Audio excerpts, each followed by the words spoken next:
வணக்கம். தற்போதைய நேரத்திற்கான டாப் 5 செய்திகளை பார்க்கலாம். மருது சகோதரர்களின் 224வது நினைவு தினம் குருபூஜையை முன்னிட்டு சிவகங்கை மாவட்டம் திருப்பத்தூரில் அமைந்துள்ள மாமன்னர்கள் மருது பாண்டியர்களின் மணிமண்டபத்தில் அவர்களின் திருவுருவ சிலைக்கு அதிமுக நிர்வாகிகள் மலர் தூவி மரியாதை செலுத்தியுள்ளனர்.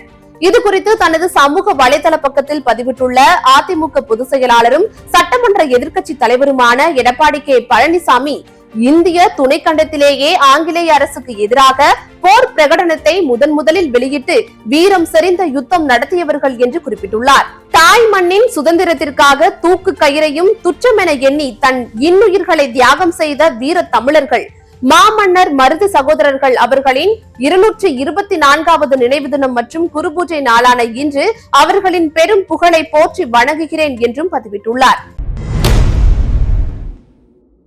பொதுப்பணித்துறையில் ஒரு அயோக்கியன் இருப்பதாக தமிழக காங்கிரஸ் தலைவர் செல்வ பெருந்தகை யாரை சொல்கிறார் என அதிமுக கேள்வி எழுப்பியுள்ளது.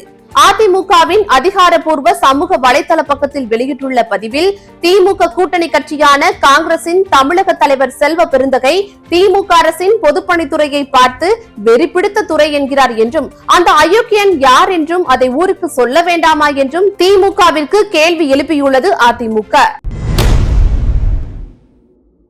அதிமுக ஒன்றிணைய நான் கட்சி தலைமைக்கு கெடு விதிக்கவில்லை என அதிமுக முன்னாள் அமைச்சர் கே.ஏ. செங்கோட்டையன் தெரிவித்துள்ளார். கோவை விமான நிலையத்தில் செய்தியாளர்களிடம் பேசிய செங்கோட்டையன், 10 நாட்களில் பேச்சுவார்த்தை தொடங்க வேண்டும் என்றும் 1 மாதத்திலோ அல்லது 1.5 மாதத்திலோ முடிவெடுக்க வேண்டும் என்றுதான் தெரிவித்தேன் என்றும் கூறினார்.